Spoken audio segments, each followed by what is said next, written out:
¿Qué tal? Bienvenidos a MedicalEd. El día de hoy veremos un nuevo video acerca de hipernatremias. Por definición, una hipernatremia sucede cuando existe una concentración sérica de sodio mayor a 145 miliequivalentes sobre litro. Si vieron el video pasado sobre conversión de unidades, ustedes ya saben que en cuanto a iones monovalentes como sodio, 145 miliequivalentes sobre litro es igual a 145 milimoles sobre litro. ¿Sí? Además de esta condición, existe un aumento en la osmolaridad sérica, y para ello hay que recordar que justamente la osmolaridad depende de factores como la concentración de sodio, como la concentración de glucosa y como el nitrógeno ureico en sangre. En este caso, si nosotros tenemos un aumento en el sodio, va a ir acompañado entonces de un aumento en la osmolaridad, ¿sí? Mayor a 295 miliosmoles sobre litro. ¿Okay? Las hipernatremias se clasifican según el volumen del paciente, ¿sí? Puede haber hipernatremias hipervolémicas. Esto sucede cuando hay un aumento tanto del agua corporal total como de la concentración de sodio. Sin embargo, debido a que el aumento en el sodio es mucho mayor, bueno, pues entonces va a ser de tipo hipervolémica. ¿Ok? ¿Qué es lo que sucede aquí? En la segunda, que sería la hipernatremia euvolémica. Bueno, las concentraciones de sodio se van a mantener. Sin embargo, la hipernatremia se da porque hay una disminución en la cantidad de agua. Entonces, si tenemos el mismo sodio en menos agua, la concentración pues va a terminar siendo mayor. Es por esto que se causa una hipernatremia. Por otro lado, tenemos a las hipernatremias hipovolémicas. Aquí hay una disminución tanto de agua como de sodio. Sin embargo, la pérdida de agua es mucho mayor, entonces el volumen disminuye y también eso hace que la concentración de sodio aumente. Ya habiendo repasado cada uno de los tipos de hipernatremia, tenemos que recordar que nuestro riñón tiene un mecanismo de regulación súper importante, y esto es lo que nos permite justamente evitar estos cambios bruscos en la concentración. La concentración de sodio va desde 135 hasta 145 miliequivalentes sobre litro. Entonces nuestro riñón es capaz de compensar y a la vez corregir esas variaciones que hay. Sin embargo, este riñón puede ser incapaz de actuar cuando existen diferentes cuestiones. Por ejemplo, cuando hay una disminución en la tasa de filtrado glomerular, cuando tenemos agentes externos como lo pueden ser los diuréticos. ¿Sí? Comenten aquí en el video si es que quieren que veamos en algún video cómo actúan los diuréticos. Hay diferentes tipos y cada uno tiene su mecanismo, entonces déjenlo en los comentarios para posteriormente hacer un video de diuréticos. Y finalmente, otro mecanismo que puede alterar la función del riñón serían los cambios en el flujo medular. ¿Sí? Estos tres son algunos de los principales mecanismos de falla. Ahora, pasando con el primer tipo. La hipernatremia hipovolémica, ya lo habíamos comentado, tiene pérdidas en cuanto al agua y al sodio. Sin embargo, las pérdidas de agua son mayores. Estas se van a subdividir en hipernatremias hipovolémicas renales e hipernatremia hipovolémica extrarrenales. Ya veremos más adelante cómo distinguir una y otra. ¿Sí? ¿Cuál va a ser la clínica del paciente? Cuando hay una pérdida de volumen, va a haber diferentes reacciones que va a tener el mismo organismo. Por ejemplo, la taquicardia, ¿sí? Al disminuir el volumen total, lo que va a hacer el corazón es que va a aumentar el número de latidos que hay por minuto. Es por esto que se pueden presentar con frecuencias por encima de los 100. ¿Ok? ¿Qué va a haber? Además, turgencia disminuida, esto por falta de lo que sería hidratación en tejidos, ¿sí? Piel más que nada. Venas del cuello adelgazadas, sobre todo si vemos justamente el cambio que hay en las venas del cuello, nos podemos, ya en casos más graves, dar cuenta de que existe hipovolemia, ¿sí? Y otro que sería también súper importante, la hipotensión ortostática, ¿sí? Esto ocurre cuando en cambios de presión tenemos una alteración, ¿sí? En donde la presión arterial va a cambiar al menos 20 milímetros de mercurio en la sistólica y 10 milímetros de mercurio en la diastólica. Entonces, esta va a ser la clínica que va a presentar, digamos, el paciente prototípico con una hipernatremia hipovolémica. Ahora sí, vamos con la subclasificación. Las hipernatremias hipovolémicas renales van a ser caracterizadas por lo siguiente, ¿sí? Va a haber una excreción urinaria de sodio mayor a 20 milimoles sobre litro. ¿Okay? Si nosotros tomamos la excreción que habría en 24 horas, bueno, esta tiene que superar los 20 milimoles, ¿sí? Una de las principales causas sería el uso de diuréticos de asa. ¿Ok? Vamos a ir hablando un poquito de cada uno. Los diuréticos de asa van a actuar justamente en la porción gruesa del asa ascendente de Henle. ¿Sí? Los diuréticos de asa como furosemida van a inhibir un cotransportador que es el cotransportador sodio-potasio 2-cloro. ¿Sí? Este cotransportador se encarga de, como están viendo ustedes, transportar estos 3 iones desde la luz tubular hacia lo que sería la célula. ¿Ok? Cuando se bloquea este transportador con un diurético de asa, entonces, ¿qué es lo que vamos a tener? Natriuresis junto con excreción tanto de potasio como de cloro. Entonces, aquí lo que sucede es que se está perdiendo el sodio y junto con él trae también agua. Si nosotros nos pusiéramos a medir, ahora sí que los tantos de pérdida, hay mucho mayor pérdida de agua que la que hay de sodio. Entonces, con esto estaremos teniendo el efecto principal que sucede en estas hipernatremias. Pierde mucha agua, pierde también sodio y al final termina siendo mayor la concentración de sodio que hay todavía en el organismo. ¿Sí? Otro ejemplo está los diuréticos osmóticos. Estos diuréticos, como el manitol, lo que hacen es que mientras van pasando por el túbulo, traen grandes cantidades de agua y entonces va a suceder algo similar. ¿Okay? Al perder mucha agua y perder un poco de sodio, entonces finalmente tendríamos una hipernatremia. Mucho ojo, los diuréticos osmóticos van a causar hipernatremia cuando el paciente no tiene acceso a agua. Cuando el paciente usa los diuréticos osmóticos y tiene acceso al agua, lo más probable que se cause sería una hiponatremia. Ya lo veremos más adelante en el siguiente video.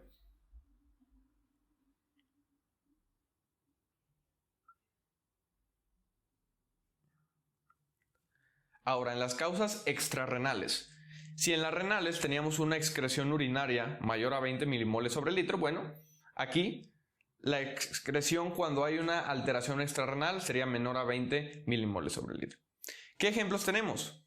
Sudoración excesiva, quemaduras. Esto es muy interesante. Las quemaduras van a tener una gran importancia en la clínica debido a que cuando un paciente llega con quemaduras ya de alto grado va a haber una pérdida en la barrera dérmica. La piel tiene muchísimas funciones. Tiene funciones inmunológicas, tiene funciones también para regular temperatura y una de las más importantes es que genera una barrera con el exterior y entonces evita que nosotros perdamos mucha cantidad de agua. Cuando existe esa pérdida, las barreras que están particularmente hechas de lípidos se pierden y entonces el agua no va a poder retenerse.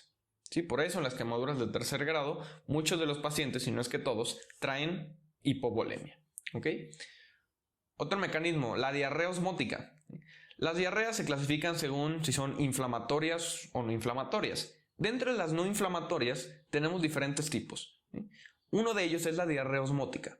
En la diarrea osmótica lo que sucede es que el líquido que se está perdiendo por las heces es pobre en solutos y contiene mucha cantidad de agua. Entonces volvemos a lo mismo. Si se pierde mucha agua, mucho más de lo que se pierde en cuanto a sodio, tendríamos una hipernatremia, ¿sí? Y sería de tipo hipovolémica. ¿Ok? Ahora sí, pasemos a la siguiente, la hipernatremia euvolémica. Acá hay una pérdida de agua mientras que la concentración de sodio, ¿sí?, se va a ver aumentada porque las cantidades totales no se mantienen. ¿Sí? Entonces yo tengo X cantidad de sodio, no la muevo, pero sí le bajo la cantidad de agua que hay. Entonces el mismo sodio disuelto en menos agua genera una mayor concentración. Ese es el mecanismo. ¿Sí? Esto es un poco raro que se genere, sobre todo porque tenemos mecanismos como la sed y la misma hormona antidiurética que lo van a compensar. ¿Sí? ¿Cuándo podemos tener una hipernatremia euvolémica?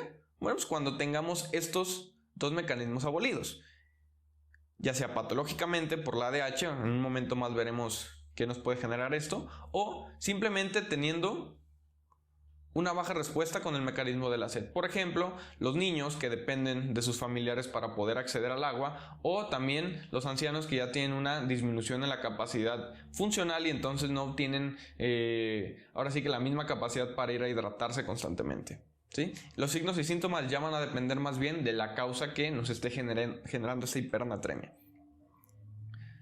Una de las causas sería la diabetes insípida. La diabetes insípida es un síndrome que se va a caracterizar por la pérdida de grandes cantidades de agua a través de la orina. ¿Sí? ¿Cuánto es grandes cantidades? Bueno, mayor a 50 mililitros minuto kilo, ¿sale? La diabetes insípida se va a subclasificar en diabetes insípida central, gestacional y nefrogénica. ¿Qué es lo que sucede aquí? En la diabetes insípida tenemos una disfunción de la hormona antidiurética, también conocida como hormona arginina vasopresina o ABP. Cuando nosotros no tenemos funcionalmente esta hormona antidiurética, lo que va a suceder es que el riñón, particularmente en las secciones distales del túbulo, no va a ser capaz de reabsorber el agua. Si nosotros no reabsorbemos el agua que necesitamos, se va a estar perdiendo. Entonces, ¿qué es lo que vamos a tener? Una hipernatremia. Aquí vemos algunas de las causas, lo que sería diabetes insípida central, sobre todo por destrucción en las neuronas del tracto hipofisiario, ¿sí?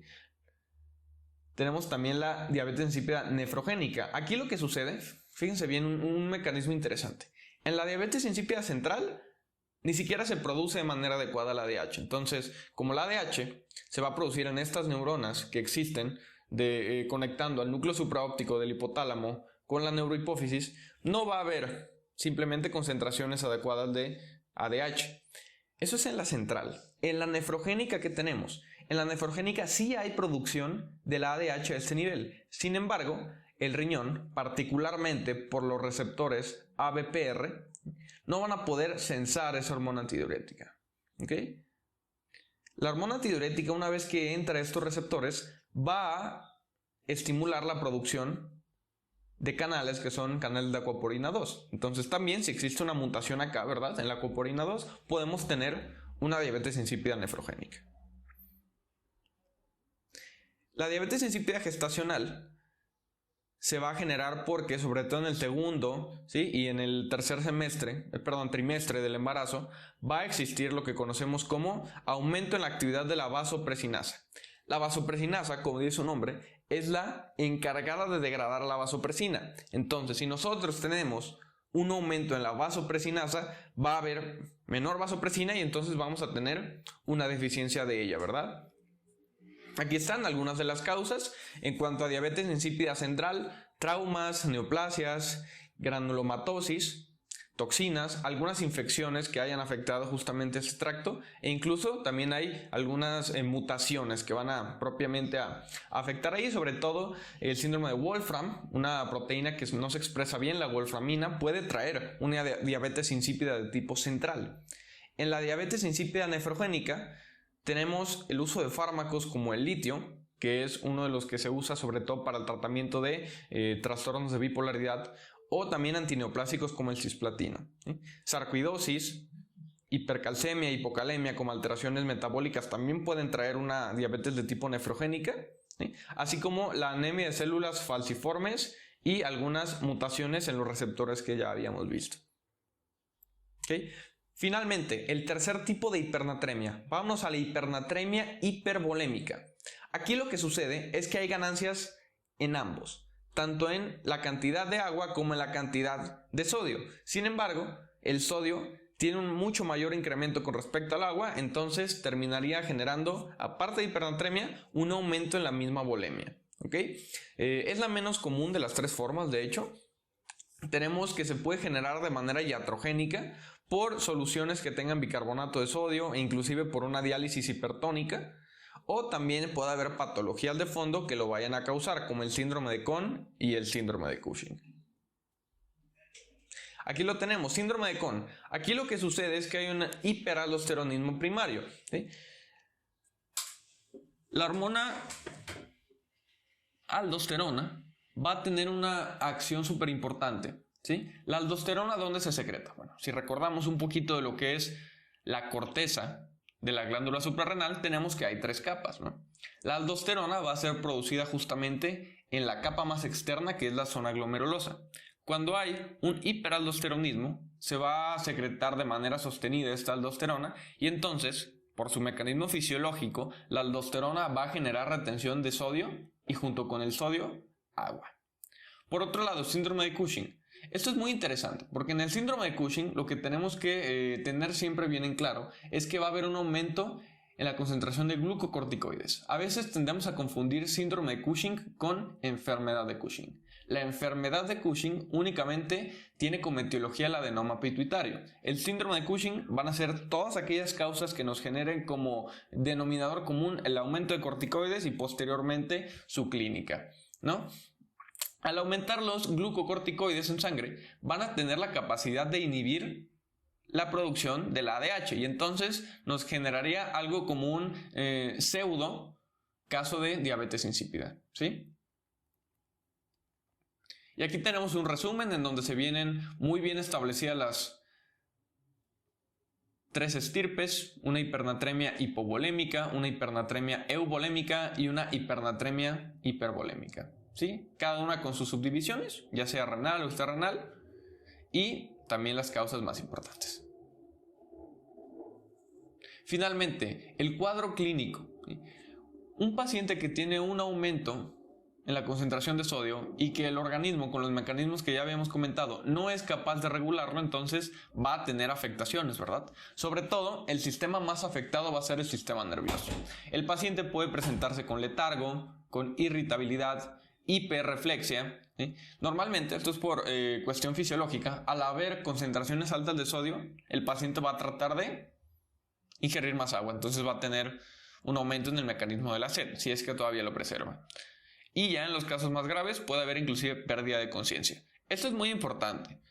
Cuando hay un aumento de sodio que pasa los 160 milequivalentes sobre litro, la probabilidad de muerte va a ir aumentando. Entonces, siempre importante recalcar el manejo de electrolitos y de líquidos en general. Tiene que ser sumamente puntual, porque a veces no se le da la importancia que merece y entonces cuando existen este tipo de casos graves puede terminar con la vida del paciente. ¿Qué efectos va a tener esta hipernatremia justamente en el encéfalo? Esto es muy interesante. Cuando existe un inicio rápido de hipernatremia, una hipernatremia aguda con un inicio sumamente veloz, va a generar un incremento en la concentración de sodio en plasma, claro está.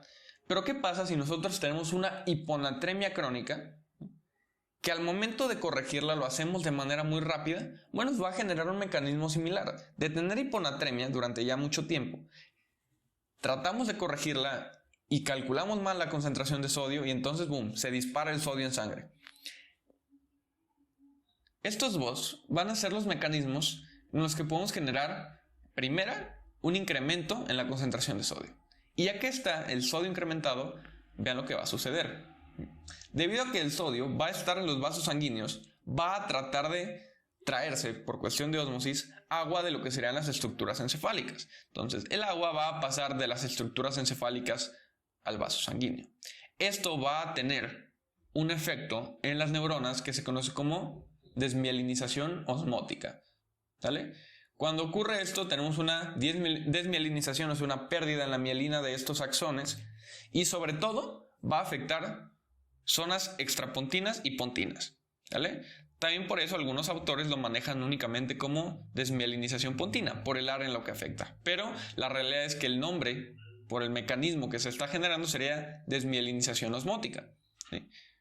Entonces, por eso es importante cuando tengamos unas alteraciones de este calibre, tenemos que corregir de manera adecuada, ¿sí?, las concentraciones de sodio para evitar efectos puntualmente en estas estructuras tan importantes, ¿sí?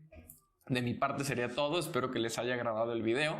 Es un repaso rápido de la fisiopatología de la hipernatremia, cómo podemos encontrar al paciente y sobre todo hablar de efectos que tienen que ver con fisiología y también de bioquímica, ¿sí?